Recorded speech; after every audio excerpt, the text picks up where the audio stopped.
구약의 파노라마는 성경이 이제 39권의 성경 중에서 이제 창세기부터 오늘은 신명기까지 5권의 역사서, 좀 더 정확히 얘기하면 그 역사서의 핵심인 에, 율법서를 개관으로 보고요.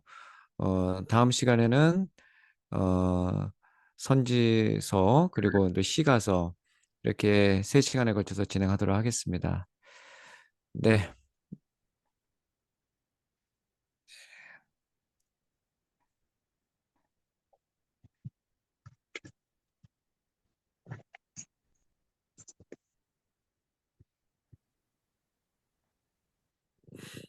네, 보이시죠? 네, 바로 시작하겠습니다. 정시에 시작해서 정시에 끝나는 것을 가장 중요한 덕목으로 생각하기 때문에 선생님들 안부 여쭐 시간 없이 그냥 바로 시작하도록 하겠습니다. 우리 영아부터 고등부까지 우리 8개 예배부서 그리고 6개 양육부서 선생님들 이 시간에 우리가 실시간으로 하나님의 말씀을 이렇게 전체적으로 아우르고 또 개관을 이렇게 본다는 것만으로도 큰 의미가 있다고 생각을 합니다. 물론 나무 하나하나 정확하게 자세하게 볼 시간은 안 되지만 숲을 주의 집중해서 1시간 동안 보게 된다면 그 안에 담겨 있는 나무의 결, 나이테 이런 것들이 잘 보일 거라 생각을 합니다. 시작하겠습니다. 여러분 혹시 퍼즐 해보셨나요? 한 조각, 두 조각, 세 조각 계속 갖고 있어도 이 퍼즐을 이 조각으로만 있을 때는 그림이 형성되지 않아서 머릿속이 상당히 어지럽고 정리가 되지 않아서 정말 혼란스럽기 그지없습니다. 간혹 이런 색깔의 퍼즐, 저런 모양의 퍼즐이 가슴에 깊이 남아 있을지 몰라도 전체적으로 연결이 되어야 가장 아름다운 그림이 될 수 있다는 사실이지요. 그래서 우리 머릿속에도 여러 가지의 그 성경의 지식들이 이렇게 퍼즐의 한 조각처럼 쌓여 있을 때가 있습니다. 선생님들, 사울이 먼저입니까? 삼손이 먼저 나옵니까? 좀 헷갈리죠? 다니엘입니까? 요나가 먼저 나옵니까? 에스더인가요? 느헤미야인가요? 어, 이름은 들으면 알 것 같고, 그 시대에 살았던 주인공이고 성경에 굉장히 유명한 사람들이긴 하지만은 언제 나왔고 또 누가 먼저 나왔는지 뒤죽박죽 될 때가 있습니다. 성막이 먼저인가요? 십계명이 먼저인가요? 만나가 먼저 나왔습니까? 유월절이 먼저 나왔습니까? 등등 우리 안에 사건으로 기록되어 있는 많은 성경의 이야기들이 에, 시대적으로 혹은 지리적으로 정리가 되지 않아서 여러 가지의 각양각색의 그냥 퍼즐로 남아있을 때가 상당히 많이 있단 말입니다. 정답은 조금 이따 다시 한번 확인하겠고요. 성경에 대한 전체적인 우리 개관을 좀 보죠. 구약을 올 테스타먼트라고 합니다. 이 테스타먼트는 언약, 약속이란 뜻이에요. 그러니까 무슨 뜻이겠어요? 옛 약속. 그래서 구약 이렇게 이야기하는 것이죠. 39권입니다. 39권 3 곱하기 9 하면 이제 27이 되죠. 그래서 친절하게도 뉴 테스타먼트 새로운 언약 신약은 이렇게 27권 구약의 39권이 27권으로 그래서 39권 27권 합쳐서 총 66권의 신구약 성경이 우리 손에 주어졌다는 것입니다. 정말 하나님께서 우리에게 주신 지금 현재도 말씀하시는 가장 아름다운 언약의 말씀 66권 그 어느 한 권이라도 소중하지 않은 책이 없지요. 자, 그래서 우리 시간에 주기야 특별히 성경 목록과 어릴 때부터 많이 불러봤는데요. 함께 자리에서 불러보죠. 신명기 여호수아 사사기 르기 사무엘상하 열왕기 삼나 역대상하 에스라 느헤미야 에스더 욥기 시편 잠언 전도서 아가 이사야 예레미야 에가 에스겔 다니엘 호세아 요엘 아모스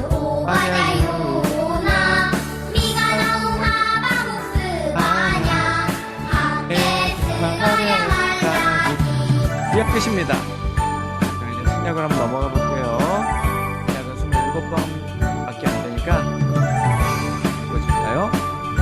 테마가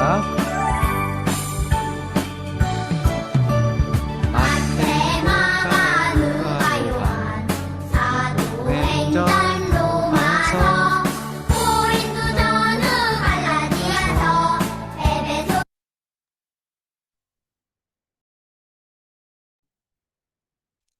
네, 죄송합니다. 잘못 만들. 네, 에베소서에서 끝났어요. 어, 에베소서의 바울이 감옥에 갇혀 있는 것으로 끝났습니다. 에베소서 빌립보서 로세세 골로새 데살로니가 전후서 전후 디도서 필레몬이 브리아고고 베드로 전후 요한일서 유가서 요한계시록 구약 39권에다 신약 27권으로 성경은 66권이다. 아멘. 네. 성경 66권 정말 열심히 공부하고 곱씹고 정말 중요한 구절 같은 것들은 정말 암송도 하고 우리 열심히 이 교육 과정을 우리가 숙지를 해야 되는데 에, 정말 아쉬울 때가 많습니다. 그렇죠? 자, 그럼에도 불구하고 또 오늘 이런 배울래요 섬길래요 시간을 통해서 우리에게 또 이런 구약을 전체적으로 조망할 수 있는 시간을 주신 하나님께 감사드리고 우리에게 주어진 시간 집중해서 한번 가보도록 하겠습니다. 자, 먼저 구약은요. 세 덩어리로 나누시면 됩니다. 몇 덩어리? 세 덩어리. 자, 먼저 첫 번째 덩어리는 역사서 17권, 그리고 저 끝에도 선지서, 시가서 이렇게 보시면 됩니다. 너무 친절하게 하나님께서 우리를 배려해 주신 것 같아요. 자, 양옆에 역사서 17권, 선지서 17권 있습니다. 합쳐서 34권이겠죠? 그리고 가운데 5권, 합쳐서 35권. 자, 그러면 그 내용을 보시면 되겠습니다. 역사서 17권은 두 가지로 나눌 수 있어요. 먼저 역사서의 가장 중요한 율법서입니다. 율법서는 우리가 토라라고 하는 모세 오경이라고 이야기할 수 있는데요. 창세기, 출애굽기, 레위기, 민수기, 신명기까지 해서 토라 5권이고요. 그리고 나머지 12권은 역사서, 이게 진짜 역사서이죠. 자, 그래서 여호수아부터 해서 에스더까지 이제 역사서라고 할 수 있고요.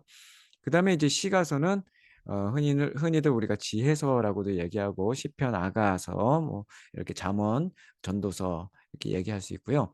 선지서는 크게 해서 양에 따라서 양이 많은 대선지서 5권, 그리고 양이 적은 소선지서 12권. 자, 그림으로 딱 보니까 39권이 일목요연하게 정리가 되네요. 사이드에 역사서와 선지서가 17권이고 가운데 5권의 시가서다. 자, 그러면 역사서, 시가서, 선지서 이 빨간색을 우리 머릿속에 잘 넣으셔야 됩니다. 자, 먼저 이 역사서는 아까 제가 뭐라고 말씀드렸어요? 율법서 5권과 또 이 역사서, 진짜 역사서가 있다고 말씀드렸죠. 그리고 시가서가 또 5권이 있고 대선지서 5권, 또 소선지서 12권 해서 총 17권이라고 해서 이 가운데 다윗의 별이 구약 성경으로 잘 정리되어 있습니다. 자, 그렇다면 이 구약의 구조를 그 책의 권수와 함께 좀 다시 한번 확인해 볼게요. 자, 방금 말씀드렸던 구약의 39권, 신약 27권, 성경 전체 66권 중에서 역사서는 율법서 5권, 그리고 또 역사서 12권이라고 말씀드렸고, 시가서가 욥기, 시편, 잠언, 전도서, 아가서이고, 또 선지서가 이렇게 17권이라고 말씀드렸습니다. 그러면 이 역사서를 두 가지로 나눌 수 있다고 그랬죠? 5권 뭐라고 했습니까? 율법서, 모세 오경이라고 말씀드릴 수 있고요. 또 그 아래에 있는 이 12권의 책은 여호수아부터 에스더까지 역사서입니다. 그래서 이 구약의 역사서 12권은 거의 이야기 형식, 그리고 사건들을 기록해 놓은 책이기 때문에 굉장히 읽기도 좋고 재미도 있고 또 설교에서도 많이 인용이 되고 있습니다. 자, 그리고 이제 선지서를 다시 한번 보실까요? 양이 많다고 해서 대선지서라고 말씀드리고요. 선지자가 위대하다 그래서 대선지자가 아니라 양이 많아서 그렇습니다. 책 권수, 장수가 많아서. 그리고 호세부터 말라기까지 소선지서입니다.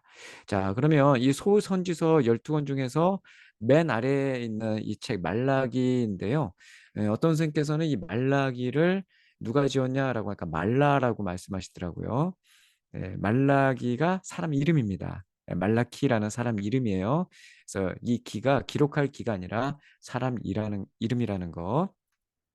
자, 그러면 이 세 부류들 역사서, 시가서, 선지서 이 세 영역의 이 책들은 유별나게 구별되는 부분들이 있습니다. 그게 뭐냐면 시제예요. 다시 말해서 역사서는요, 과거 시제를 갖고 있습니다. 옛 이야기들, 그 사건을 이야기 형식으로 쓴 거고요. 시가서는 성경에 나오는 인물들의 그래서 현재 시제를 쓰고 있습니다. 그리고 선지서는 미래 예언서죠. 그러니까 미래 시제예요. 그래서 이렇게 역사, 시가, 선지서는 각각의 시제를 갖고 있다. 그리고 그 내용이 더 중요하겠죠. 역사서는 사건입니다. 하나님께서 이 땅에서 우리에게 행하신 그 사건들을 적어 놓은 책이고요. 시가서는 특별히 다윗을 중심으로 해서 솔로몬 등등 위대한 하나님의 사람들이 신앙의 경험들을 갖고 특별히 욥 같은 경우는 우스라는 지역에서 그 욥이 갖고 있었던 그 고난의 시간들, 그 처절한 그 경험들, 그 시편에 가면 롤러코스터를 타듯이 정말 기쁘기도 하고 슬픔과 절망에 빠지기도 하고 바로 우리가 갖고 있는 모든 정서적인 부분들을 함께 느낄 수 있는 그 경험들을 중심으로 쓴 것이고요. 선지서는 기대입니다. 그러니까 미래이기 때문에 하나님이 우리를 향한 그 기대를 써준 내용입니다. 그렇다면 형식은 역사서는 이야기 형식을 갖고 있고요. 시가서는 노래입니다. 또 시라고 말씀드릴 수 있고요. 선지서는 당연히 뭘까요? 설교이겠죠. 그래서 선지서를 가지고 그대로 설교를 해도 크게 지장이 없을 정도로 이런 형식을 갖고 있습니다. 자, 그러면 이 구약의 구조 다시 한번 우리가 복습해 볼까요? 맨 왼쪽 이 초록색 17권 창세기부터 에스더까지 뭐라고요? 네, 역사서라고 말씀드렸습니다. 이야기니까 줄거리, 큰 줄거리가 나오고요. 그리고 이런 큰 줄거리를 신앙의 경험을 가지고 보충해주는 뭐가 있다? 시가서가 있다. 맞아. 그래서 욥기, 시편, 잠언, 전도서, 아가서 5권이 있다고 말씀드렸고요. 그리고 미래 이야기를 하고 설교 형식을 갖고 있는 선지서, 바로 이사야부터 말라기 선지자까지 있습니다. 그래서 이 성경 39권의 구약은요, 정중앙을 관통하는 고속도로로 역사의 고속도로를 역사서가 뚫고 들어갑니다. 그러면 마치 고속도로를 타고 가다 보면은 휴게소가 있는 것처럼 저쪽에 가면 시가서라는 휴게소가 있고 이쪽에 가면 선지서라는 이 휴게소가 있어서 전체를 관통하는 하나님의 그 사건을 보충해주는 역할들을 하고 있는 거예요. 자, 그러면 아까 우리 문제 풀다가 도대체 뭐였지 했던 거 한번 정리해 보겠습니다. 누가 먼저 시대의 인물입니까? 사울, 삼손. 네, 삼손이 더 먼저 사람이요. 삼손이 이제 사사 시대에 나오는 마지막 사사이죠. 그리고 그 다음에 나오는 마지막 사사가 바로 이제 사울입니다. 자, 다니엘입니까? 요나입니까? 헷갈리죠? 요나가 먼저 나오고요. 에스더 뒤에며 네, 에스더가 먼저 사람이에요. 모세, 야곱. 이것도 헷갈리죠? 누굴까요? 네, 야곱이 더 먼저입니다. 수르바벨, 다윗이 먼저 나오고요. 이제 쭉쭉 넘어갈게요. 이건 중요한 게 아니기 때문에 자, 성막 10계명이 먼저 나왔고요. 유월절은 6월에 있는 절기가 아니라 뛰어넘었다라는 한자어입니다. 자, 애굽에서 거했던 시간은 400년이고 바벨론 포로 70년 지냈고요. 통일 왕국 120년 동안 진행됐습니다. 그러니까 이런 기본적인 이야기들을 우리가 딱 장착을 하고 있어야지 우리가 전체적인 그 나무를 볼 때 바로바로 이해가 되는 것이죠. 자, 누구입니까? 아브라함이 약속을 받은 아들이 누굽니까요? 네, 이삭이죠. 웃음이라는 뜻은. 에서의 동생은요, 쌍둥이잖아요. 네, 야곱. 아브라함의 아내는요, 사라. 이스라엘의 두 번째 왕, 네, 다윗. 네, 모세의 형님이 있죠. 네, 누구죠? 아론. 어느 책에서 찾을 수 있습니까? 성막을 세웠던 장면은 출애굽기의 성막이 나오고요. 사울이 왕위에 올랐던 시간 그 책은 사무엘상. 자, 그러면 다윗과 바세바는 사무엘상 다음에 나오는 사무엘하. 열두 정탐꾼 민수기에 나오고요. 열 가지 재앙 출애굽기 나옵니다. 요셉은요. 네, 창세기 마지막에 나오죠. 기드온은요. 사사기에 나옵니다. 예루살렘 멸망 열왕기 하에 나오고 에돔에 대한 예언은 오바댜, 마른뼈의 골짜기 에스겔. 네, 다 맞히신 분들 대단하세요. 자, 이렇게 구약을 우리가 공부를 할 때는 구약의 중요한 인물, 장소, 사건들을 파악하는 것이 중요합니다. 그리고 크로마틱이라고 하죠. 연대순으로 정리하는 것이 필요하고요. 또 구약의 중요한 사건들이 지리적 위치를 아는 것, 또 이 핵심 단어, 또 각 책의 구조를 이렇게 아까처럼 묶어보는 것, 또 이 구약 파노라마를 하는 가장 중요한 목표는 우리가 숲을 전체적으로 봤다면 그 안에 있는 내 나무들을 볼 수 있도록 우리가 성경을 읽고 기도하기를 원하는 열망이 바로 이 구약 파노라마의 진짜 강의 목적입니다. 자, 그러면 우리 지리를 조금 공부해 볼까요? 자, 좀 조악하게 그렸습니다만 5대양 6대주의죠. 다섯 개 큰 바다가 보이고요. 그리고 이제 6개 대륙이 보입니다. 북아메리카, 남아메리카, 미국, 캐나다를 중심으로 한 북아메리카, 남아메리카, 브라질, 아르헨티나 있고요. 그리고 이제 아프리카 대륙이 있고 저 아래쪽에 호주, 네덜란드, 오세아니아 주가 있고 이제 유럽과 아시아가 어떻게 보면 우리도 속해 있긴 하지만 성경의 주요 배경이기 때문에 유럽, 아시아, 아프리카부터는 여기 자 네모 상자 들어갑니다. 바로 여기예요. 여기가 바로 성경 구약 신약은 조금 더 커진 사각형이 되겠지만은 작은 사각형 그리고 요즘에 이스라엘 팔레스타인 지금 전쟁이 일어나는데 바로 이 지역이 그 뜨거운 중동이라고 말할 수 있는 지역입니다. 좀 크게 보시죠. 자, 왼쪽에 보이는 바다. 자, 이 바다가 바로 대해라고 성경에서 나오고요. 이 바다가 바로 지중해입니다. 그러니까 육지 가운데 있는 바다라고 해서 지중해에 있는 주중해이고 오른쪽에 보이는 저 바다 바다라고 하긴 조금 뭐하지만은 그래도 바다 페르시아해 페르시아만이라고 할 수 있겠습니다. 그래서 이제 이 지중해 페르시아만을 중심으로 해서 지금 현재 구성되어 있는 나라가 바로 이런 국가들이죠. 저 위쪽에는 이제 터키가 있고요, 튀르키예. 그리고 이제 이스라엘을 보시면 됩니다. 그래서 이스라엘을 정점으로 해서 왼쪽에는 이집트가 있고 이집트 밑에 이제 두 개의 물줄기가 있는 홍해가 보이고요. 저 오른쪽에는 이제 쿠웨이트를 중심으로 한 페르시아만이 있습니다. 페르시아가 현대 국가가 바로 이란이고요. 어, 이란 옆에 이제 이라크 늘 앙숙 관계이죠. 그 이라크를 관통하고 있는 강줄기 보이시죠? 그 이제 유프라테스 강하고 티그레이스 강이고 저쪽이 바로 이제 에덴 동산이라고 볼 수 있습니다. 그리고 요르단, 시리아까지 확인할 수 있는 주요 국가들 우리가 볼 수 있습니다. 자, 그리고 요르단 밑에가 이제 커다란 땅이 거기가 바로 이제 사우디아라비아 석유 왕국인 것이죠. 자, 그렇다면 이제 구약에서는 이 지역을 어떻게 명명하고 있는가? 이집트는 애굽이라고 할 수 있어요. 왜 애굽이라고 하는가? 이 다 중국어 때문에 그렇습니다. 그러니까 이집트를 중국어로 아이지라고 하는데 그 아이지라는 것을 한자로 우리가 읽으면 애굽이에요. 애급입니다. 애급. 근데 이제 그것을 애굽이라고 한 거죠. 이런 식으로 중국으로 넘어가서 한 번 더 번역이 되면서 이런 이름들이 나오게 됩니다. 자, 구약에서는 이 팔레스타인 지역을 이제 가나안이라고 하고 또 모압과 에돔이라는 이런 족속들 확인할 수 있었습니다. 그리고 오른쪽에 보면 그 바사가 바로 페르시아이고요. 이 갈대아 우루, 또 바벨론, 또 아수르, 메소포타미아까지 선생님들 잘 보시면 되고요. 방금 말씀드렸던 이 초생달, 이 빨간색, 여기가 이제 주로 이제 에, 아브라함이 이제 바벨론 그 갈대아 우르에서 나와서 팔레스타인 지역으로 넘어가는 가장 성경에서 중요한 이제 배경이라고 보시면 되겠습니다. 자, 이렇게 해서 이제 대략적인 지명을 보았고요.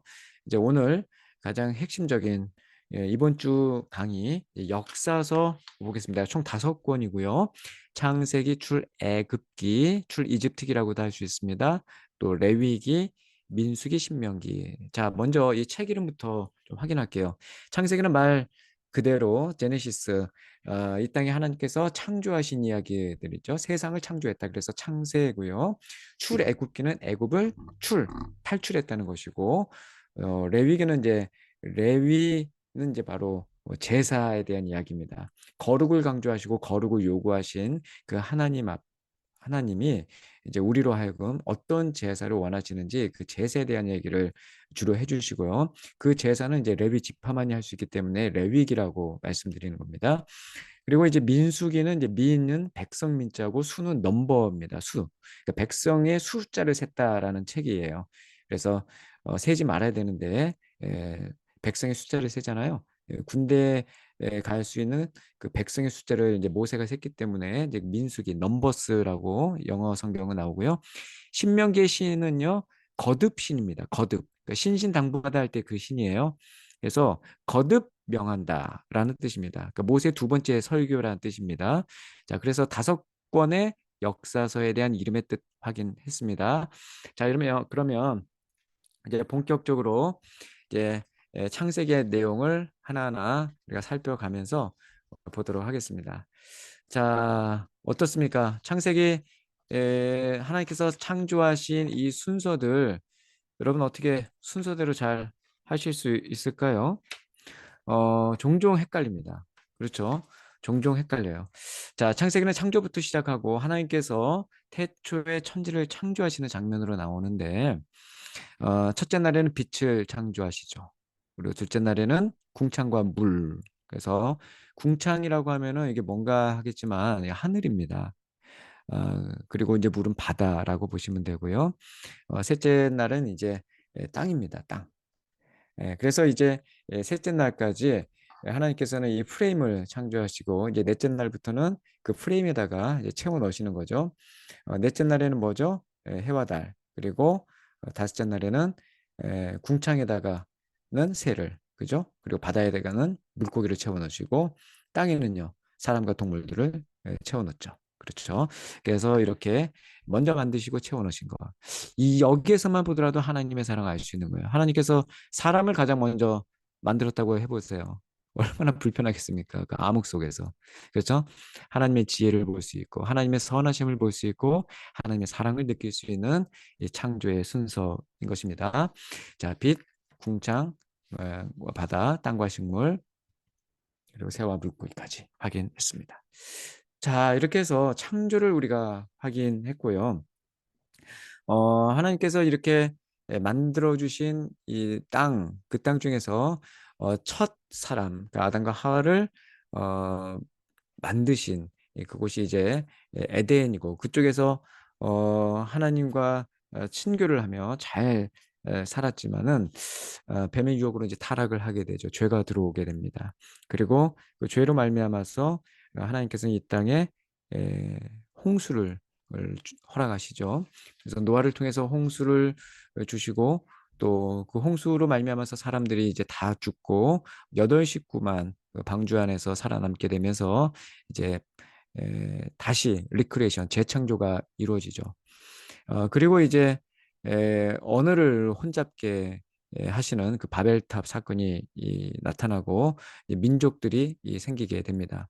그래서 이제 여기까지 우리가 잘 아는 바대로 하나님의 창조, 타락, 홍수, 민족들까지 성경에서는 어떻게 보면은 이 히브리인들의 음, 신화처럼 그렇게 여겨질 정도로 굉장히 먼 이야기로 느껴지는 것이 사실입니다. 그래서 우리 아이들에게 에, 이 이야기를 얘기할 때 참 어, 뭐라 그럴까요? 감동이 좀 많이 없을 때가 많아요. 왜냐면은 너무나 먼 얘기가 마치 우리의 그 단군 신화를 얘기하는 것처럼 각 민족마다 있는 탄생 설화 같은 걸 얘기하는 것 같은 그런 느낌이 있죠. 그러나 그것들과는 완전히 다른 이야기가 여기에 담겨 있습니다. 바로 죄에 대한 이야기입니다. 하나님의 사랑과 정반대에 있는 이 죄. 이 죄라는 것은 하나님께서 하나님 되심을 명확하게 이야기해서 어떻게 보면 우리에게 허락하신 그런 부분입니다. 그렇다고 해서 하나님께서 우리를 죄를 짓도록 유도하거나 유혹한 건 아니고 하나님이 허락하신 모든 상황들이에요. 그러니까 우리가 죄를 지을 수밖에 없는 한계를 우리로 하여금 깨닫게 하시고 그 하나님께서는 동물을 죽여서 피를 흘려서 가죽옷을 입혀서라도 하나님께서는 우리의 수치와 죄를 다 가리기를 원하시고 종국적으로 하나님께서 친히 그 몸을 찢어서 그 피를 흘려서 우리로 하여금 그 죄에서 건져내시고자 하는 하나님의 완전하고 궁극적인 사랑을 이 창세기에서부터 미리 말씀하고 있는 겁니다. 그래서 창세기 3장 15절에는 원시복음이라고 말할 수 있는 그 뱀의 여자의 후손에 대한 이야기를 하고 있잖아요. 바로 예수님에 대한 이야기를 이미 창세기에서 하고 있는 것입니다. 자, 그래서 이제 에, 어떻게 보면 너무 좀 신화 같은 이야기가 노아부터 바벨탑 그리고 민족들이 흩어지는 부분까지 나오지만은 창세기 12장부터 나오게 되는 이 우루 지역에서 이제 한 사람이 드디어 집중 음, 조명을 받습니다. 스포트라이트를 딱 받는 거예요. 그 사람이 이제 바로 우루입니다. 여러분 왜 이 우루에서 시작이 되었을까 생각해 보셨습니까? 물론 이쪽이 메소포타미아 지역이에요. 또 이 지역이 가장 그 민족들이 흩어졌을 때 어, 인류 문명이 가장 발달한 곳이 바로 이쪽 지역이었습니다. 역시 아브라함은 그 아버지 데라와 함께 이 지역에서 이미 기원전 2000년 전에 수세식 화장실이 있을 정도로 물론 지금의 수세식 화장실 같지는 않지만 굉장히 발달된 문명을 구가하면서 향유하면서 살고 있었습니다. 서령 문자도 있었고 나름대로 그렇게 언어 생활도 하면서 이 지역에서 문명 생활을 하고 있었던 그 사람들은 이미 각 민족을 이루고 있고 하나님을 떠나서 우상을 섬기고 하나님으로 형상을 에, 만들어서 살고 있었던 사람들이었습니다. 그러니까 그 중에 이제 데라라는 사람이 있었고 그 아들이 아브라함이 있었죠. 그래서 그 아들과 그 집안을 하나님께서는 일방적으로 선택하십니다. 이게 중요합니다. 이 데라와 아브라함이 하나님을 찾은 것이 전혀 아니에요. 찾지 않았습니다. 몰랐습니다. 오히려 우상을 만들어서 그거 팔면서 살고 있었던 이 사람과 이 가정을 하나님께서 일방적으로 선택하셨다는 거예요. 그러니까 기독교는 우리가 신을 찾아서 그 신을 찾아내는 종교가 아니라 그 선하신 하나님이 우리를 찾아오시는 것이 기독교인 것입니다. 그러니 우리의 공로가 요만큼도 가입이 될 수가 없는 것이고 오직 은혜, 오직 면목 없이 그 주님의 사랑을 받을 수밖에 없다는 것을 고백할 수밖에 없는 거죠. 자, 이 페르시아만에서 시작이 된 이 사람 그리고 이 사람이 에, 네 사람으로 중요한 이제 가문을 이루어가죠. 데라와 아브람과 사라와 롯. 다 아다시피 이제 리을자로 시작됐기 때문에 네 개 리을로 표현을 해봤는데요. 데라, 아브람, 사라, 롯. 이 사람들이 이제 티그리스 강과 또 유프라데스 강 이 지역을 통과해서 하란을 거치게 됩니다. 그리고 하란에서 하나님의 그 언약의 말씀을 확신하고 이제 아브라함이 이제 드디어 저 이스라엘에 있는 저쪽으로 이제 들어가게 되는 거죠. 약속의 땅이죠. 약속의 땅에 이제 들어가게 되는 이제 저기 위에 있는 강이 있죠. 저 위에 있는 강이 그 유명한 디베랴, 갈릴리, 그리고 긴 줄기 요단강, 그리고 맨 아래에 소금기가 굉장히 많이 있는 염해 혹은 사해라고 할 수 있겠죠. 이 지역으로 넘어가게 됩니다. 자, 그래서 우리가 좀 빠르게 왔는데 창세기는 이렇게 요약을 할 수 있어요. 창조, 타락, 홍수, 민족들. 자, 함께 해볼까요? 시작. 창조, 타락, 홍수, 민족들. 바벨탑을 통해서 모든 언어들을 혼잡게 하시고 민족들이 다 나누게 되고 네 사람이 등장하게 아니 그리고 4천 년 동안 4천 년 전에 이제 우루라는 곳에서 하나님께서 선택한 그 사람이 나옵니다. 그죠? 우루에서. 그곳은 바로 페르시아만에서 시작되었고요. 바로 네 사람입니다. 누구였어요? 데라, 아브라함, 사라, 롯. 그렇죠? 자, 어떤 강을 통과했다고요? 티그리스 강, 유프라데스 강. 그리고 어디에서 하나님의 언약의 말씀을 들었죠? 하란. 그리고 그곳에서 아브라함의 아버지 데라가 죽습니다. 아버지가 죽었다는 것은 굉장히 큰 일이죠. 가장이 죽었다는 것은. 왜 중요하냐면 이 하란은 아버지가 죽기 때문에 아까 보셨죠? 지도에서 중간 지점이에요. 웬만한 사람이면 다시 돌아갑니다. 아버지도 죽었기 때문에. 그러나 하나님의 약속을 바라보고 그 길을 계속 갑니다. 그래서 갈릴리 바다, 요단강, 사해가 있는 그 지역, 바로 그 지중해가 바로 옆에 있는 그 지역까지 가게 되죠. 그리고 그 지역은 이스라엘이고, 이스라엘은 하나님께서 어, 이스마엘인데, 이스마엘, 맞군요. 아브라함의 아들이 이제 먼저, 하나님의 약속을 믿지 못하고, 먼저 낳은 아들이 이제 이스마엘이고, 그리고 이제 하나님의 90세, 99세 약속의 아들을 주셨죠. 이제 그게 바로 이제 웃음이라는 뜻인 이삭을 받은 거죠. 그래서 이복 형제로 이스마엘과 이삭이 있게 된 것이죠. 그리고 이제 이삭의 아들이 에서와 야곱이라는 쌍둥이가 태어나게 되고 또 야곱은 또 요셉 그리고 요셉은 애굽으로 팔려가게 되고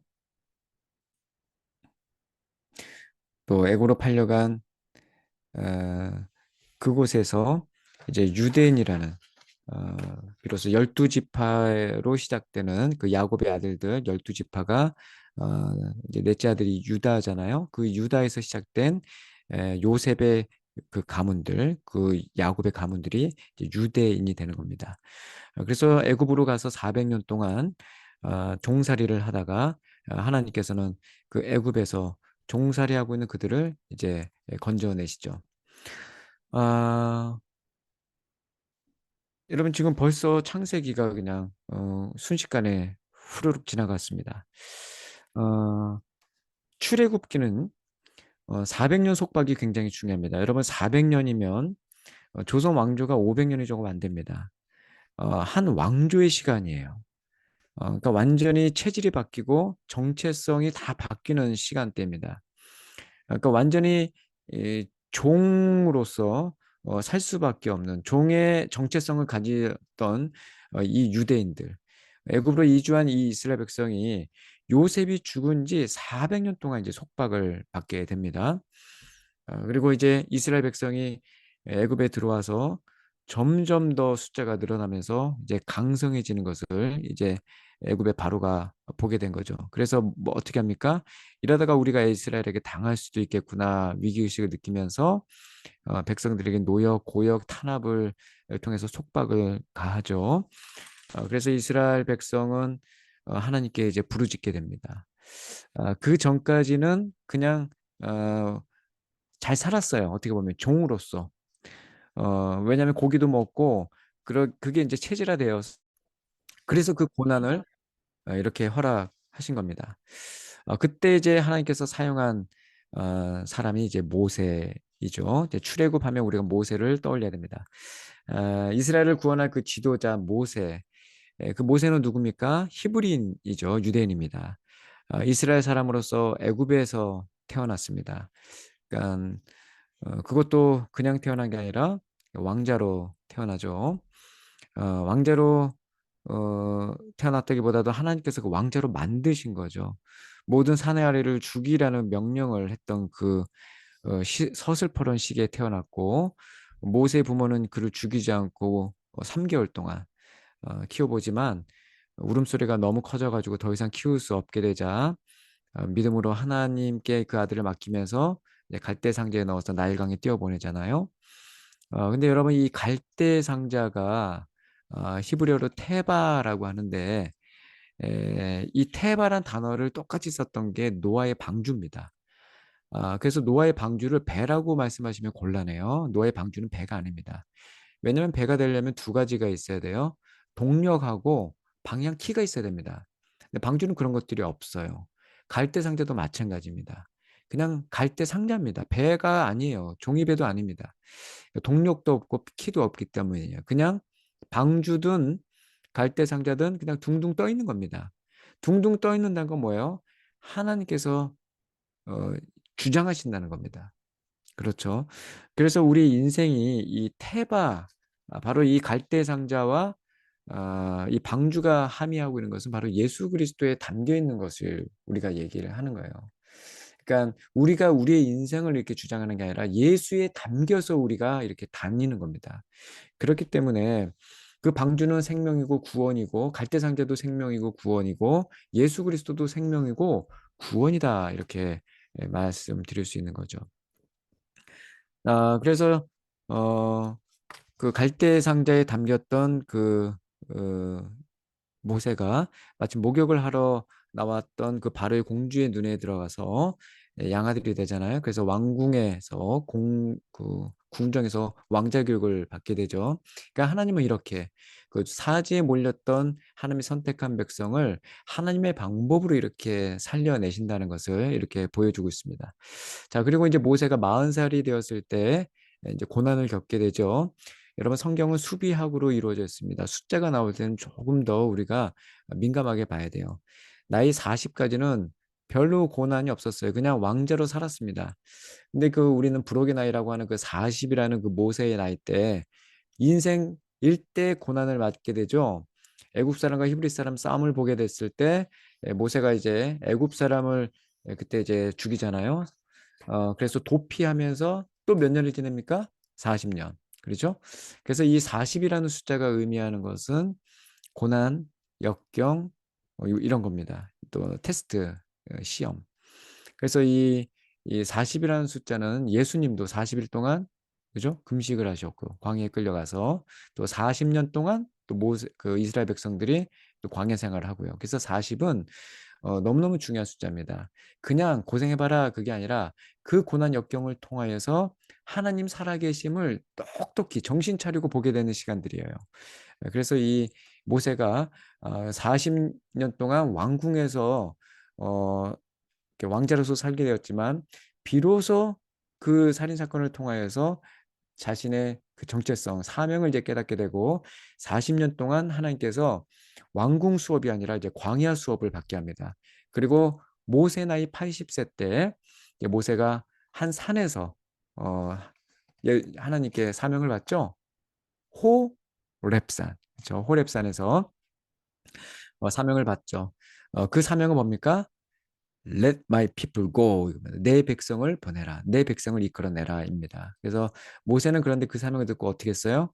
가기 싫어했죠. 그러니까 그래서 저는 말도 못합니다 등등 했지만 하나님께서는 아론, 그 모세 형을 붙여서 모세를 보내십니다. 그래서 모세가 바로에게 가서 내 백성을 보내라고 여호와의 뜻을 전하죠. 그때 이제 안 돼라고 바로의 마음을 강팍하게 하셨고 하나님께서는 이 열재앙을 주셨습니다. 이 열재앙이 의미하는 건 여러분 다 아시겠지만 바로 당시 세상 사람들, 그러니까 애굽이 당시 세상이었어요. 그 애굽 사람들이 섬겼던 그 신들입니다. 물을 나일강을 신으로 섬겼던 그들, 또 태양신을 섬겼던 그들 다 흑암으로 가려버리고 나일강을 피로 바꿔버리고, 그죠? 장자를 신으로 높이 대우했던 그 모든 것들을 재앙으로 바꿔버린 이 열재앙을 통과시킵니다. 그리고 이제 마지막에 열재앙 중에서 이제 장자의 죽음, 그 죽음이 바로 이제 문설주에 발린 어린 양의 피를 넘어간 거죠. 그래서 장자의 죽음을 면하기 위해서 어린 양을 잡아가지고 문설주에 발라야 하는데 여호와의 사자가 재앙의 날에 피를 바른 집을 보면 그 집은 재앙을 내리지 않고 그냥 뛰어넘어갔잖아요. 그래서 유월인 것입니다. 유월. 유가 뛰어서 월 넘어가다라는 뜻이에요. 그래서 이스라엘 백성의 모든 장자는 다 구원을 얻게 되죠. 그래서 이제 애굽의 모든 가정에는 통곡 소리가 났지만은 그 이스라엘 백성들은 그렇게 장자의 재앙을 뛰어넘고 애굽을 탈출하게 됩니다. 그래서 여호와께서는 그날을 잊지 말라, 유월절을 기념하라라고 이야기하셨고 그날을 절기로 삼고 영원한 규례로 지키라고 명령하시죠. 그날이 바로 유월절입니다. 그래서 어린 양 유월절, 유월절 어린 양 이렇게 얘기하는 거예요. 자, 여기까지 복습해 볼까요? 400년 동안 출애굽입니다. 400년 동안 속박 그리고 모세 내 백성을 보내라. 바로가 안 돼 했지만은 열장을 통해서 보내가셨고 하나님께서는 유월절을 허락하셨다. 네. 자, 그리고 이제 에, 통과하자마자 그들 앞에 가로막고 서 있었던 것은 홍해였죠. 빨간 바다. 그러니까 모세가 이스라엘 백성을 이끌고 애굽을 탈출할 때 홍해라는 큰 장벽에 가로막히죠. 그때 바로가 분해서 기마병을 보내죠.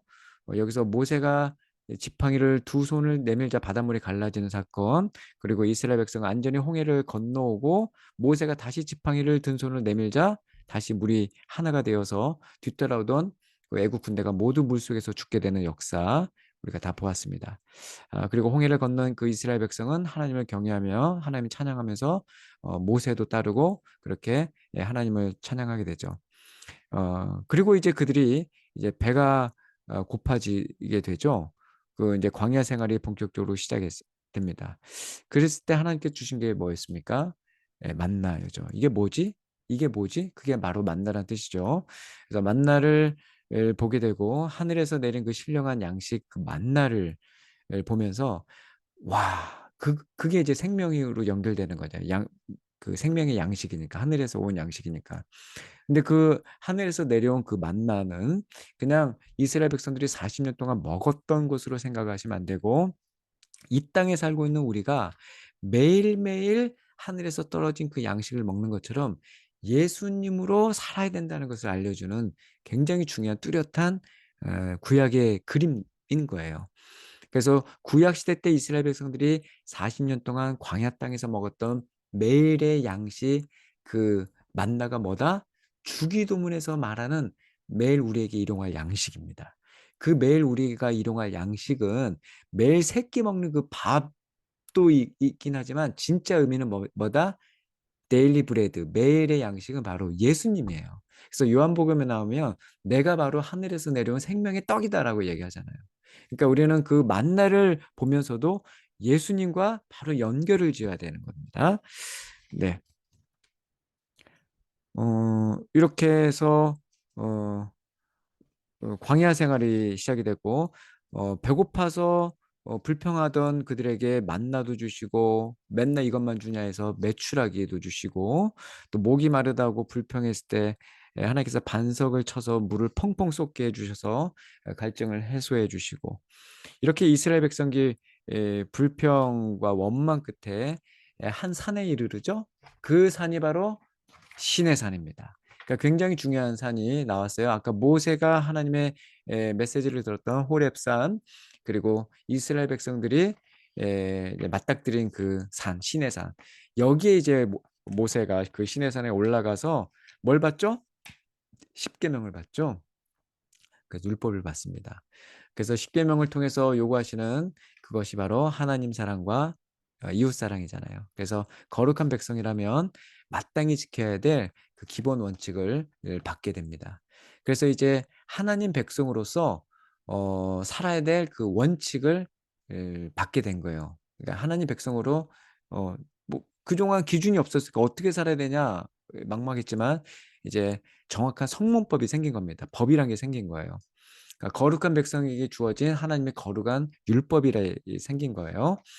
그리고 이제 필요한 게 이제 의식주, 주잖아요, 주. 근데 그들은 이제 텐트 생활을 이제 막 지파별로 했고, 지파들의 삶 가운데 하나님께서 이제 성막, 그러니까 하나님께서 뚜렷하게 눈으로 시청각으로 하나님의 임재를 보여주기 위해서 성막을 지으라고 말씀하십니다. 그래서 출애굽기 25장부터 40장까지 그 성막에 대한 이야기가 막 나와요. 그래서 어, 그 성막은 어떻게 보면은 임시 조립식 예배처입니다.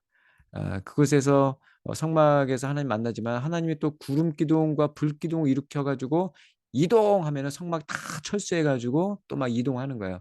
그리고 여기다 하면 여기다 다시 성막 치고요. 그러니까 완전히 캠핑의 원조입니다. 하나님께서. 예, 우리 엊그저께 아빠 캠핑 잘 마쳤는데요. 캠핑의 원조가 바로 40년 동안 한 거고요. 성막도 홀리 텐트, 거룩한 하나님의 천막입니다. 자, 그래서 이제 여기까지가 이제 성막까지가 이제 출애굽 이야기예요. 그리고 이제 창세기 출애굽기 다음에 나오는 게 레위기죠. 레위기라고 하면 여러분들이 보통 출애굽까지 재밌게 애들이 읽다가 레위기에서 이제 시험 들어가지고 바로 신약으로 넘어가는 애들이 많이 있습니다. 레위기를 이기질 못하고 근데 이제 여러분 레위기는 많은 학자들이 뭐라고 표현하냐면 구약의 다이아몬드라고 표현합니다. 구약의 뭐라고요? 가장 빛나는 보석이라고 표현합니다. 왜냐? 레위기는 출애굽한 이스라엘 민족이 시내산에서 한 2년 정도 있었거든요. 거기서 이제 머물면서 하나님의 율법을 배우고 성막을 세우고 이제 가나안으로 가는 행군을 이제 행군할 때 정비할 때 그런 내용인데 에, 레위기는 한마디로 이거예요.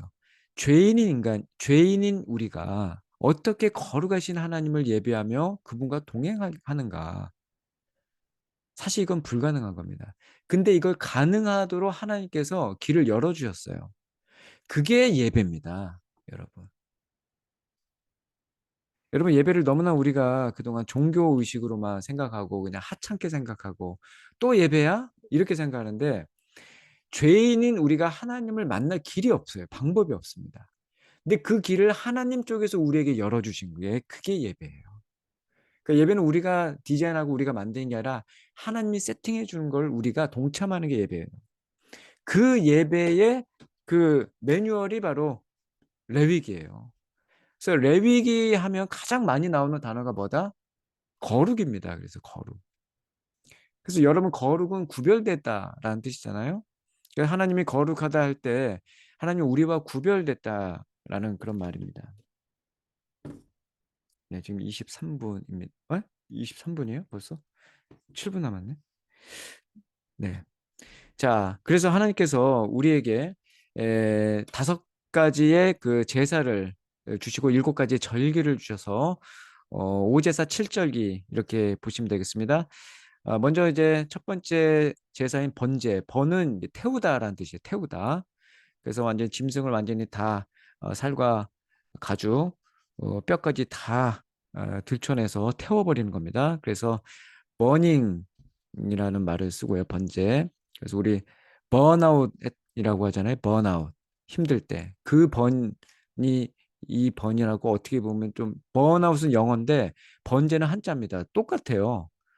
영어랑 한자랑 이렇게 통하는 경우가 또 있더라고요. 네. 두 번째 화목제, 그러니까 번제는 뭐냐면 내 생명을 대속하는 의미로 소나 양을 태워드리는 겁니다. 그러니까 그 번제를 누가 했어요? 예수님께서 하셨잖아요.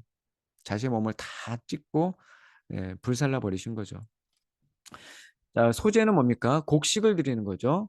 그래서 곡식을 드려서 내 재산을 바치는 게 이제 소제고, 화목제는 감사한 일이 있을 때 이웃과 함께 나누는 제사고, 속죄제는 죄를 범했을 때 제사장이 제물의 피를 제단에 뿌리는 제사가 속죄제고요.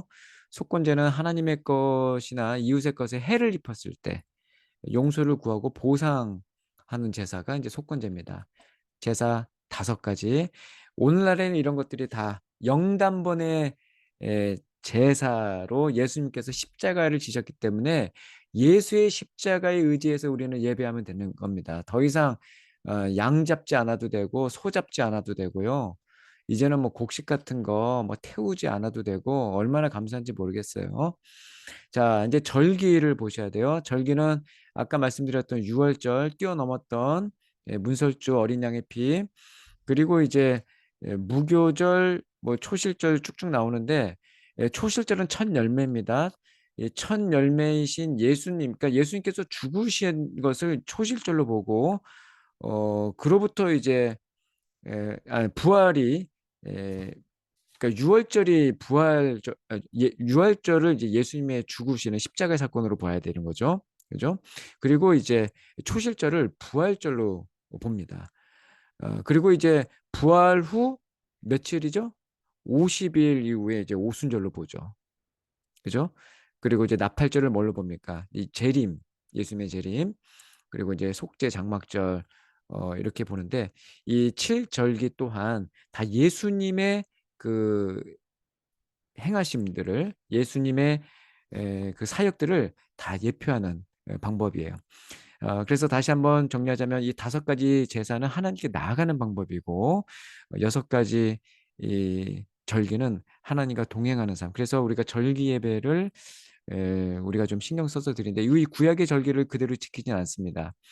우리는 이제 부활주일로 또 추수감사주일로 뭐 이렇게 지키는 것이죠. 자, 그럼 복습해 보시죠. 이제 출애굽기입니다. 아까 말씀드렸던 400년 동안에 애굽에서의 속박이 있었고, 구해주세요, 구해주세요 했을 때 한 사람을 세웠죠. 모세, 내 백성을 보내라. 안 돼! 바로가 했지만 하나님께서 10가지 재앙으로 어, 보내셨고 마지막 재앙 또 유월절을 기념하라. 그리고 홍해를 건너게 하셨고 또 시내산에서 율법을 받고 어, 또 성막을 짓게 했고, 그죠? 여기까지가 이제 출애굽이라고 했습니다. 25장까지 끝. 그리고 이제 레위기, 레위 지파, 레위인들, 그리고 제사장들이 레위 나오고, 방금 했던 오제사 7절기, 그리고 민수기에 가면요, 이제 이건 또 미리 예습입니다. 민수기에 가면 인구조사래요. 그리고 거기서는 가데스 바네라는 곳에서 인구조사를 합니다. 그리고 거기에서 가데스 바네에서 12명의 정탐꾼을 보내죠. 그리고 방황하다가 다 죽습니다. 그리고 거기서 모압 땅에서 어, 모세가 설교를 하죠. 2번째 설교. 그게 이제 신명기라고 말씀드렸고, 그 신명기는 2번째 율법이라고 말씀드릴 수 있습니다. 그리고 그곳에서 모세도 죽어요. 네, 이렇게 해서 민수기, 신명기까지 본 건데 이 5권의 책이 율법서라고 말씀드렸습니다.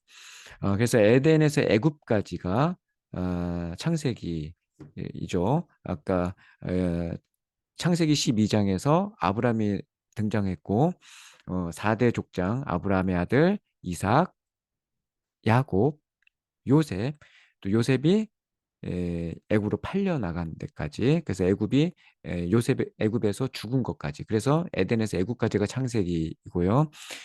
성경의 이제 시작이라고 보는 겁니다. 그리고 이제 2번째 책이 출애굽이고요. 출애굽은 말 그대로 엑소더스 탈출이고요. 지리적으로는 애굽에서 시작해서 시내산 아까 성막으로 마무리 지었고요. 그 다음에 이제 민수기인데 민수기와 출애굽 사이에 또 레위기가 있기 때문에 이렇게 도표가 나온 겁니다. 그래서 민수기는 방황의 시간들이에요. 광야의 시간입니다. 그래서 그곳에서 백성들이 군대에 나갈 수 있는 숫자를 세면서 하나님을 의지하지 않고 백성의 숫자를 센 것이 그 방황의 시간들이고, 여전히 우리는 이 인생을 살면서 내 힘을 계속 의지하잖아요. 그러니까 이 성경의 이야기가 곧 우리의 이야기입니다. 그러니까 옛날 이야기가 아니고 먼 이야기가 아니에요. 다 우리 이야기예요. 그래서 하나님께서 우리에게 하나님의 백성으로 살 수 있는 뭘 주셨어요? 말씀을 주셨잖아요. 그들에게도 율법을 주신 것처럼. 근데 이제 율법을 지킬 수가 있습니까? 못 지켜요. 그래서 율법을 폐하시러 오신 게 아니라 완성하기 위해서 오신 분이 바로 예수님이잖아요. 그러니까 예수님을 믿는 것을 하나님은 우리가 율법을 다 지킨 것으로 봐주신다는 거예요. 근데 율법 폐지론을 갖고 있으면 안 됩니다. 율법은 우리가 예수님의 은혜로 나아가는 몽학 선생이에요. 그러니까 율법이 없으면 우리가 얼마나 죄인인지도 모르고, 율법이 없으면 하나님도 우습게 보이는 거예요. 그래서 율법이 너무너무 중요한 겁니다. 그래서 구약이 여전히 중요한 거예요, 우리가. 그 하나님의 거룩하심과 위대하심과 그 율법의 그 모든 조항들을 다 지킬 수 없는 우리의 한계를 깨닫는 것이 구약입니다. 그래서 누가 오신 거라고요? 예수님, 새 언약. 그래서 그 예수님을 우리가 바라보고 그분을 믿음으로 구약의 율법을 다 완성해 준 것으로 보는 거죠. 그래서 어, 그 구약의 광야에서 하나님께서 그 시내산에서 허락하신 그 레위기도, 오제사 7절기도 있고, 또 가나안에 들어가기 직전에 모압 땅에서 모세가 두 번째 율법을 설교하고, 모세도 들어가지 못하고 그 모압 땅에서 죽잖아요. 그리고 가나안에 들어간 건 누구다? 여호수아하고 갈렙, 그 두 사람하고 광야에서 태어난 차세대, 광야에서 태어난 애들, 청년들만 들어갔습니다. 그죠? 그래서 출애굽한 사람들은 광야에서 다 죽었다는 거예요. 네. 여기 아래 보니까 이게 욥기 나오죠. 이게 여기 왜 꼈냐면, 욥은요 아브람 때 사람이에요. 아브람 때 사람입니다. 아브람하고 동시대 사람이에요. 그러니까 욥기가 저기 시가서에 껴 있어가지고 굉장히 후손처럼 보는데, 욥기가 굉장히 욥이 오래된 그 족장입니다. 족장이에요. 그래서 이 우스 땅에 의로웠던 이 욥이 주전 2000년 전에 이 땅에서 이렇게 살고 있었다. 이렇게 보시면 되겠습니다. 마지막으로 이제 지도를 한번 보죠. 이제 우르 땅에서 하나님께서 이끌어내서 하란에서 데라가 죽고, 아브라함이 약속을 얻고 이제 가나안까지 들어갔던 것들, 그리고 애굽에서 출애굽을 해서 시내산에 들어가서 거기에서 율법을 받고, 또 성막, 그렇죠? 그리고 성막 안에 이제 그 법궤, 하나님의 그 언약에 다 이루어지고 하나님의 백성으로서 이제 디자인된 그런 시간들, 그리고 이제 그 가데스 바네아에서 40년 동안 돌고 돌고 돌다가 이제 모압 땅에서, 모압 땅이 저기 어디예요? 어, 동편이잖아요. 요단강 동편이잖아요. 그죠? 이쪽에 계속 진치고 있다가 모세도 죽고 다 죽습니다. 여기서. 그리고 이제 요단강을 건너는 것이 이제 여호수아하고 갈렙, 그리고 광야 2세대들만 요단강을 들어가죠. 그래서 모세는 이제 비스가 산에서 이제 그의 생애를 이제 마무리하죠. 그러니까 율법으로는 못 들어간다. 이걸 상징적으로 모세의 사명은 거기까지였어요. 그러니까 모세는 그렇게 하나님께서 쓰셨던 사람인데 왜 못 들어갔냐, 막 그렇게 얘기하시는데, 그렇다고 모세가 천국에 못 갔다 그렇게 보시는 건 아닙니다. 그러니까 모세와 그 광야에서 그 율법으로서는 우리가 저 하나님 나라에는 갈 수 없다라는 상징적 의미로 그렇게 보시면 되겠습니다. 자, 한번 네모 넣으실 수 있을까요? 창세기가 바로 이렇게 요 경로로 여기 점점점점 우르에서 시작돼서 에덴, 저 에덴, 유프라데스 강하고 티그리스 강 사이에 에덴이 있죠? 정확한 지정은 아니지만 저쪽으로 보고 있습니다. 그러니까 지금의 나라로 보면 이라크 지역이에요. 저쪽이 에덴이고, 거기서 쭉 내려와서 이제 우르에서 시작된 거죠. 창세기 12장에서. 그래서 아브라함을 끄집어내서 하란 거쳐서 이쪽으로 가서 창세기는 끝나고요. 그래서 저기 애굽까지 끝나죠. 애굽, 요셉이 들어가죠. 그리고 이제 애굽에서 시작돼서 출애굽하는 이 출애굽기가 이렇게 시작되고, 시내산, 여기 홍해바다 사이의 시내산, 그리고 조금 더 올라가서 가데스 바네에서 40년 동안 방황하다가, 그렇죠? 요 시내산에서 레위기, 그죠? 율법을 받잖아요. 하나님의 백성으로서. 그리고 이제 민수기, 이 가데스 바네아에서 방황하면서 돌아다니죠. 네. 만나도 먹고 메추라기도 먹고, 그러다가 이제 모압 땅에서 모세의 두 번째 설교 신명기, 이렇게 해서 5권이 이 지역에서 다 완성이 됐습니다. 자, 5권 율법서라고 말씀드렸고 구약의 세 덩어리 중에서 맨 앞에 있는 역사서 중에 가장 핵심인 책 율법서 5권을 오늘 이렇게 살펴보았습니다. 자, 총정리입니다. 자, 하나님께서 만드신 이 창세기, 또 출애굽기, 레위기, 민수기, 레위기, 민수기, 이 신명기까지 오늘 보았는데요. 창세기는 시작이라고 말씀드렸습니다. 이제 자, 음소거 하셨지만은 각자 자리에서 한번 읽어보겠습니다. 창세기 핵심 단어 시작, 시작. 출애굽기는 탈출. 레위기는 오제사 7절기 예배입니다. 한마디로. 민수기는 방황. 신명기는 두 번째 율법. 모세의 설교. 자, 그래서 오른쪽에 있는 것을 한번 껴볼까요? 자, 모세의 죽음은 여기에, 그죠? 신명기 들어가면 되겠죠? 순서대로 갑니다. 홍수는요? 오른쪽에 있는 홍수. 그렇죠? 저기 창세기. 그다음 3번 열두정탐꾼은 그렇죠. 여기 아까 민수기 가데스 바네에서 열두정탐꾼 보냈잖아요. 그다음 열재앙은요.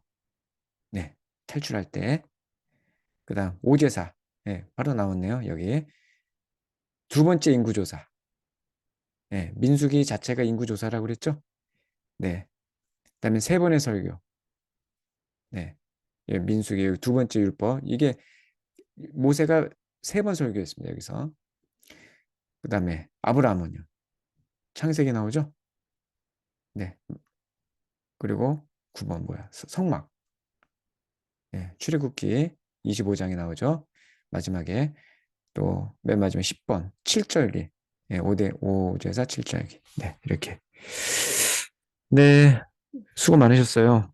제가 아이고 조금 오버했네요. 선생님들 너무 긴 시간을 한다고 해서 또 많은 내용을 한다고 해서 다 기억하는 게 아니기 때문에 핵심적인 것만 합니다.